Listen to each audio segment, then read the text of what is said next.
আচ্ছা, আপনাকে যদি আমি ইসলামিক কিছু প্রশ্ন করি, আপনি কি উত্তর দিবেন? হ্যাঁ ইনশাল্লাহ দেব, উত্তর দেব, ইনশাল্লাহ দেব। তো তা আপনার জন্য একটু জোরে কথা বলবেন, ঠিক আছে? আপনার জন্য প্রথম প্রশ্ন হইল যে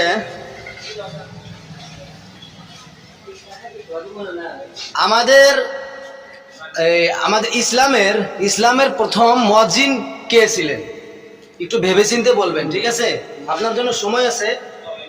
মুয়াজ্জিন, হুম, মুয়াজ্জিন তো ভাবেন, আপনি ভাবেন। হ্যাঁ ভাবা লাগবো, ভাবতে লাগবো। আপনার জন্য সময় আছে। মুয়াজ্জিন তো ছিল আপনার,